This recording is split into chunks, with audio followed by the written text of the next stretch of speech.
تو اللہ تبارک و تعالیٰ ایسے لوگوں کو پھر بالکل تباہ و برباد کر دیتے ہیں.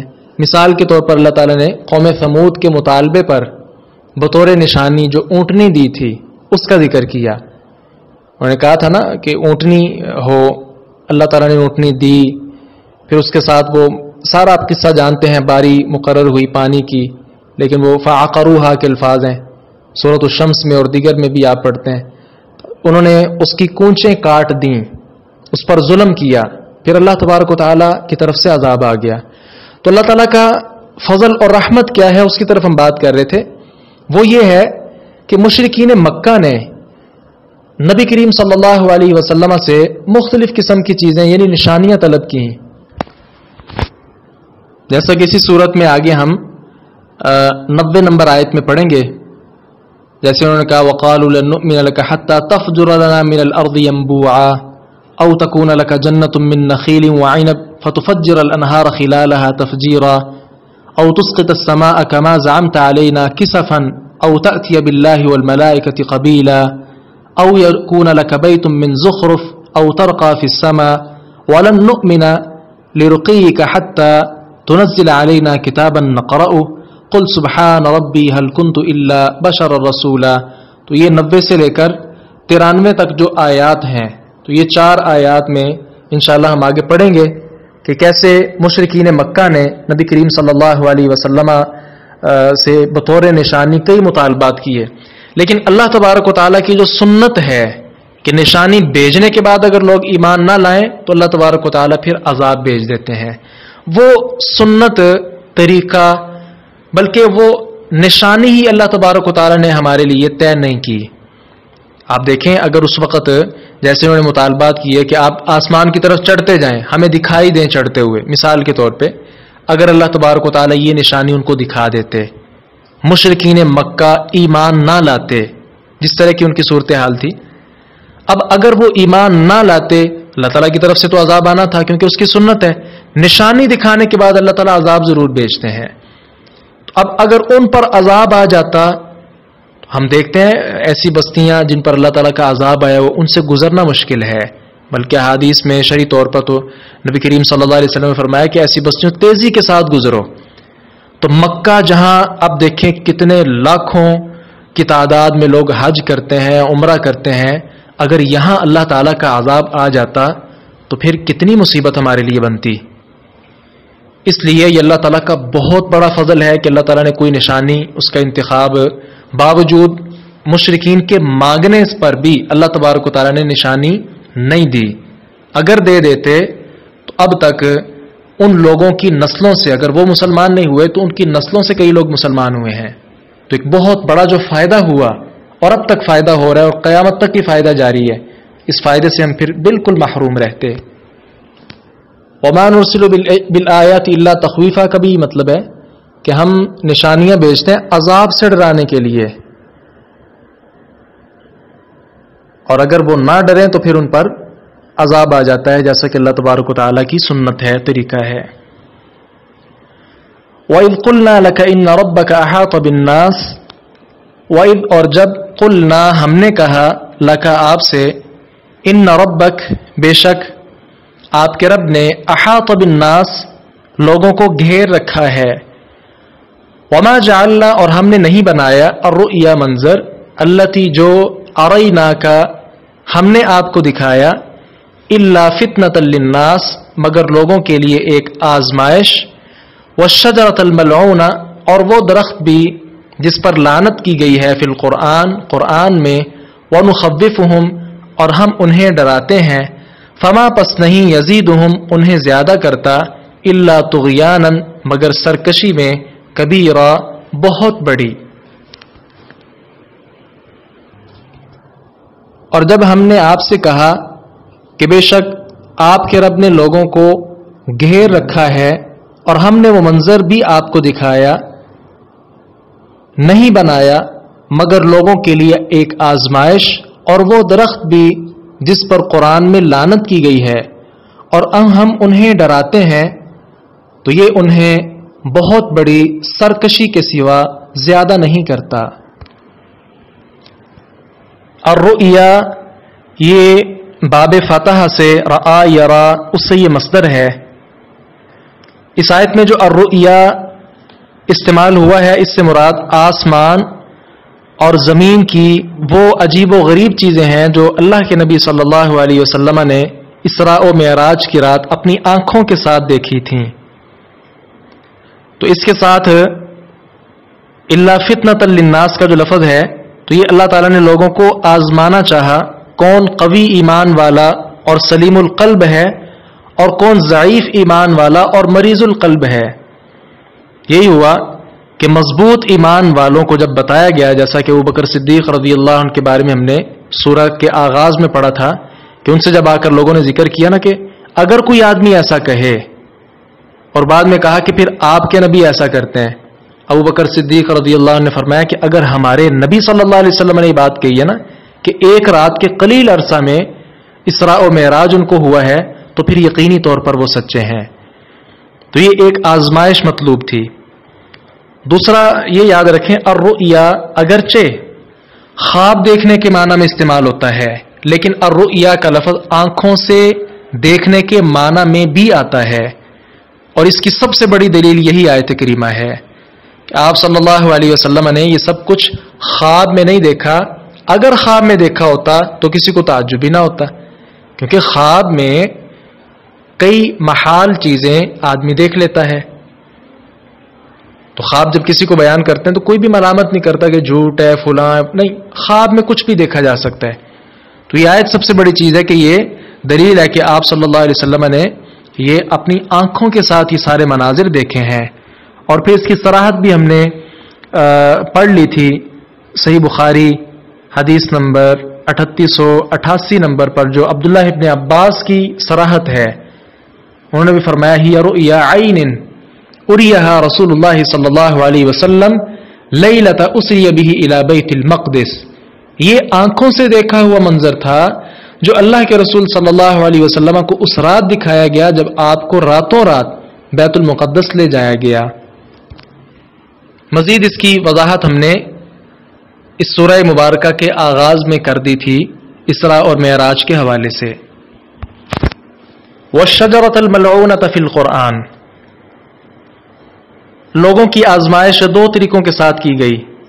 ایک تو یہی جو ابھی ہم نے الرؤیا کا بیان کیا، اور دوسرا شجرہ ملعونہ کے ساتھ. قرآن کریم میں ایک ہی درخت ہے جس کے بارے میں یہ ذکر کیا گیا ہے. عبداللہ ابن عباس رضی اللہ عنہما کی روایت بھی جس میں انہوں نے اس کی تفسیر زقوم کے درخت کے ساتھ کی ہے وہ بھی موجود ہے. اور پھر زقوم کا جو درخت ہے قرآن کریم میں دو مرتبہ اس کا ذکر ہوا. ایک سورۃ الصافات میں جیسا کہ اذالک خیر نزلا ام شجرۃ الزقوم انا جعلناها فتنۃ للظالمین. دیکھیں یہاں بھی آزمائش کا اللہ تعالیٰ نے ذکر کیا ہے. انها شجرۃ تخرج فی اصل الجحیم طلعها کأنه رؤوس الشیاطین. اسی طرح سورۃ الدخان میں بھی اس کا ذکر ہوا ان شجرۃ الزقوم طعام الاثیم کالمہل یغلی فی البطون کغلی الحمیم. تو اس کے ساتھ بھی اللہ تعالی نے آزمائش میں لوگوں کو ڈالا، آزمائش کی لوگوں کی کہ دیکھیں ایک درخت جہنم کے اندر بھڑکتی ہوئی آگ میں کیسے رہ سکتا ہے. لیکن اہل ایمان الحمدللہ اللہ تعالیٰ کی طرف سے جو بھی بات آ جائے، پیارے نبی علیہ السلام جو بھی بات ارشاد فرمائے، وہ انسان کی سوچ میں، فکر میں، دماغ میں آئے یا نہ آئے. دیکھیں اہل ایمان کی صفات اللہ نے یہ بیان کی ہے نا، یؤمنون بالغیب، یہ غیب پر ایمان رکھتے ہیں. تو جو اللہ نے فرما دیا کہ یہ درخت جہنم میں ہوگا اس کا مطلب ہے کہ ہوگا. لیکن کافر لوگ جو ہیں جیسا کہ آگے بھی فرمایا نا کہ ہم یہ آزمائش وغیرہ بیان کر کے وَنُخَوِّفُهُمْ، ان کو ڈرانا چاہتے ہیں، لیکن صورتحال کیا ہے فما یزیدہم الا طغیانا کبیرا. بجائے اس کے کہ یہ اس طرح کی باتیں دیکھ کر آزمائش میں کامیاب ہو کر اللہ کے قریب ہوں، یہ مزید دور ہونا شروع کر دیتے ہیں. لو جی یہ کیسی باتیں کر رہے ہیں کہ جہنم میں درخت اگے گا. اللہ کل حال اللہ تعالیٰ اس سے آزمائش میں مبتلا کرنا چاہتے ہیں. پھر اہل ایمان جو ہیں وہ اللہ تعالیٰ کی آزمائش پر پورا اترتے ہیں، اور جو کافر ہیں وہ مزید سرکشی کے اندر بڑھ جاتے ہیں. یہاں سے ہم نے اپنے لیے خاص دعا بھی کرنی ہے کہ یا اللہ ہم آزمائشوں کے قابل نہیں ہیں. بس اوقات انسان اپنی عقل کو سامنے رکھ لیتا ہے، معاملات خراب ہو جاتے ہیں. تو ہم نے دعا یہ کرنی ہے کہ اللہ تعالیٰ ہم آزمائشوں کے قابل نہیں ہیں. اگر کوئی آزمائش میں ہمیں تو مبتلا کر بھی دے تو پھر ہمیں ثابت قدم رکھنا. کیوں؟ اس لیے کہ میں ذاتی طور پر بڑے بڑے ایسے لوگوں کو جانتا ہوں جو قرآن کریم پڑھنے والے، پڑھانے والے اور اپنے آپ کو بہت بڑا عالم سمجھنے والے، لیکن اللہ تعالیٰ کی آزمائش جب ان پر آتی ہے تو اس طرح کی باتیں کرتے ہیں کہ اللہ کی پناہ. تو یہ بہت بڑی ایک حساس ترین چیز ہے. اس لیے میں دعا کی درخواست کر رہا ہوں آپ سے بھی کہ ہم اللہ سے مل کر یہ دعا کریں کہ اللہ تبارک و تعالی ہمیں آزمائشوں میں نہ ڈالے. اگر کوئی آزمائش ہم پر بالفرض آ بھی جائے تو پھر اللہ تعالی ہمیں ثابت قدمی کی توفیق دے. ہم ایسے نہ ہوں جیسے مشرک کافر لوگ اللہ کی تعالیٰ کی جو نشانیاں ہیں یا جو آزمائش اللہ تعالیٰ کر رہے ہیں اس میں آ کر اللہ تعالیٰ کا انکار کر دیتے ہیں اور پھر گمراہ ہو جاتے ہیں. سبحانک اللہم و بحمدک اشہد ان لا الہ الا انت استغفرک و اتوب الیک.